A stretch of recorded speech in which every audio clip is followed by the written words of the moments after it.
Ang isa nga sa pinakamisteryosong karakter sa One Piece we can all agree na si Im Sama. ネフェルタリ D リリー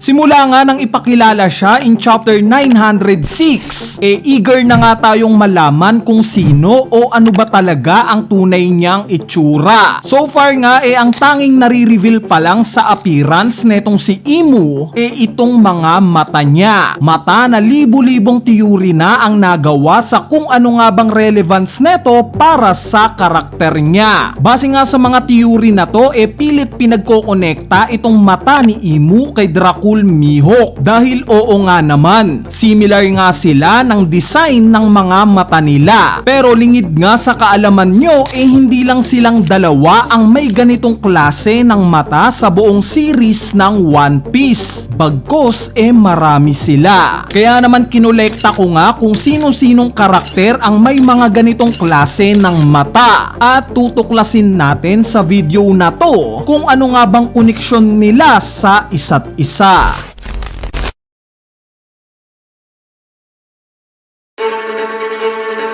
Ang mga karakter nga na may similarity sa mata ni Im Sama itong sila Cavendish, Big Mom, Nico Robin at syempre itong si Mihawk. Unahin nating pag-usapan itong si Cavendish. Naturally nga hindi naman talaga ganito ang mata ni Cavendish. Normal nga lang yung mata niya gaya ng lahat ng karakter sa One Piece. Nagte-turn nga lang yung ganito niyang mga mata once na ma-activate na itong alter ego niya na si Hakuba at makokontrol niya ito. Dahil alam naman natin na puti lang yung mata ni Hakuba. Once na makontrol na nga niya ito nagte-turn na ng similar kay Imu yung mga mata niya. Sumunod itong si Big Mom. Gaya nga kay Cavendish hindi naman ganito naturally ang mata ni Big Mom. Normal nga lang rin ito. Pero nagte-turn nga ng similar sa mata ni Imu yung mga mata ni Big Mom once na gamitin niya na yung devil fruit niya na Soul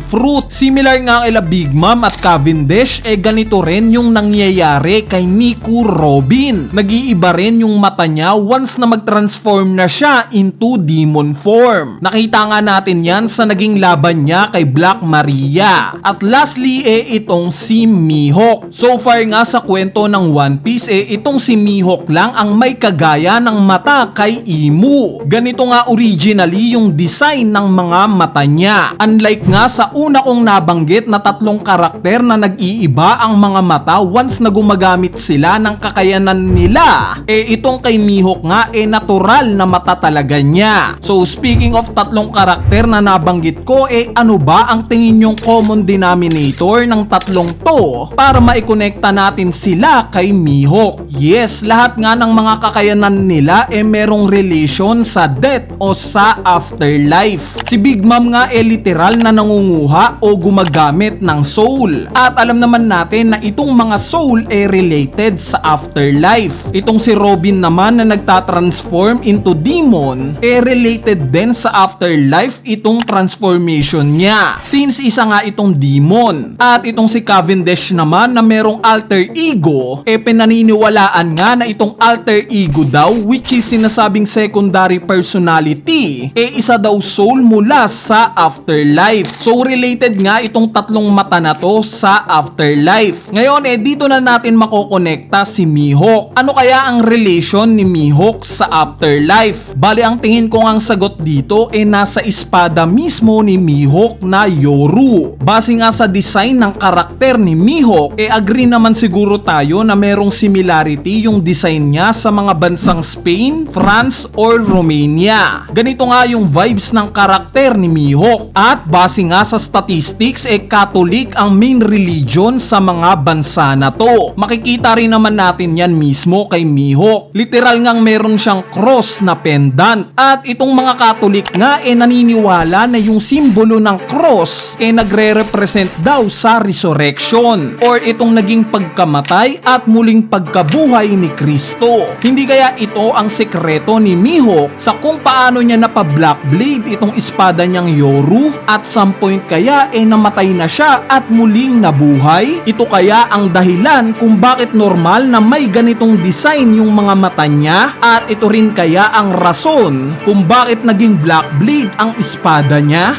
Yes, kung pakikinggan nyo nga parang imposible itong senaryo na to. Namatay na si Mihawk at nabuhay. Pero yung pangalan nga mismo ni Mihawk ang matibay na ebidensya para dito. Dracul Mihawk. Obviously nakuha ni Oda itong pangalan na to sa Dracula. At alam naman natin yung kwento ni Dracula. Patay na nga siya na muling binuhay. Kung hindi pa nga rin kayo nakukumbinse na itong pagkamatay at muling pagkabuhay ni Mihawk ang rason kung bakit ganito yung mga mata niya at ang dahilan ng pagkakaroon niya ng Black Blade, tignan nyo na lang yung nangyari kay Zoro during Wano Arc. Pagtapos ngang matalo ni Zoro si King, merong nagpakita kay Zoro.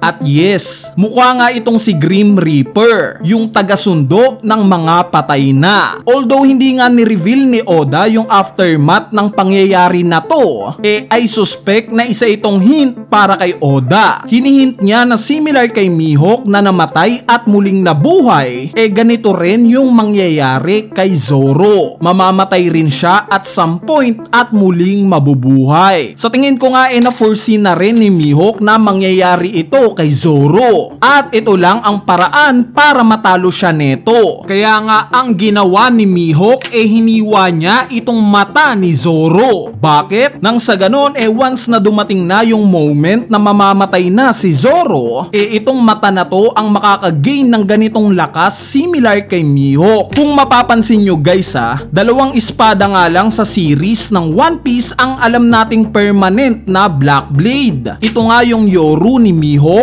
at itong Shisui ni Ryuma. Pero during Wano Arc nga pilit tinatago ni Oda yung mga mata ni Ryuma. Hindi ba nakakapagtaka kung bakit niya ito tinatago? Ang rason kaya nito dahil sa naging similar sa mata ni Mihawk itong mga mata ni Ryuma. Ang isang ebidensya pa nga natin sa mga mata na to itong si Ganku. Nung time nga na una nating makita yung karakter ni Ganku, ang pinakakapansin-pansin nga itong mga mata niya. Magkaiba nga ito. Ngayon in chapter 1147 nga, pagtapos maipakita ni Ganku sa grupo nila Nami yung kakayanan niyang makapag-regenerate, may naging comment nga dito si Usopp na talaga nga namang nakakapangduda. At ito nga yung pagbabanggit niya na isa daw zombie lady itong si Ganku. Yes, alam naman natin na biro lang ito para kay Usopp, pero makailang beses na nga nating nasasaksihan na itong mga pabirong pagbabanggit ni Usopp sa mga bagay-bagay later on nagkakatotoo. Hindi kaya tama si Usopp? Zombie na talaga itong si Ganku? Alam naman natin na ang mga zombies patay na muling nabuhay. Ito kaya yung hint kung bakit ganito yung mga mata niya? Ito rin kaya yung rason kung bakit siya kilala ni Brook? We all know na patay na literally itong si Brook dahil nga lang sa devil fruit niya kaya siya nabigyan ng pangalawang buhay. Mali kaya yung speculation natin na during sa early days ni Brook niya nakilala itong si Ganku? Bagkos nakilala niya talaga itong si Ganku sa kabilang buhay o sa afterlife nung oras na namatay na siya.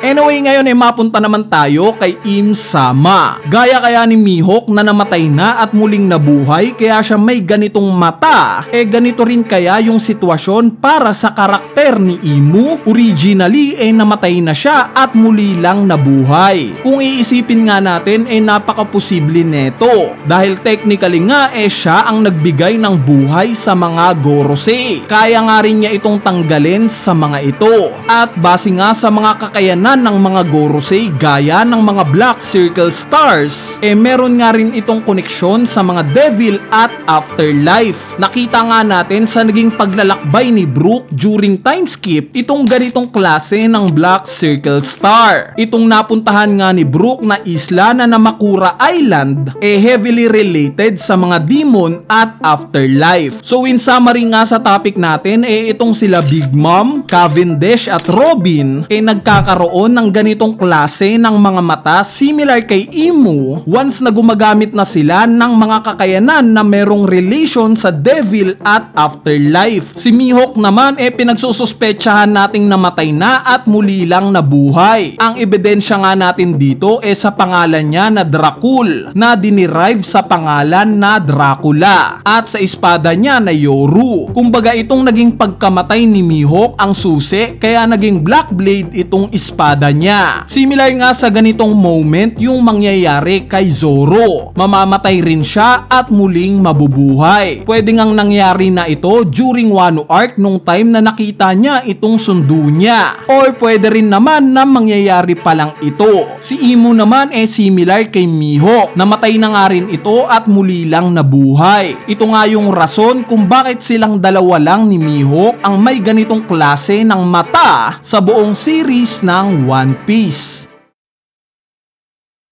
Anyway, ayan na nga yung topic natin patungkol sa mga kakaibang design ng mga mata nila Imu at Mihawk. Kung natripan nyo nga itong topic na to, huwag nyo nang kalimutang pindutin niyang like button dahil napakalaking tulong na nga niyang like nyo para sa ating channel. So yun lang, peace!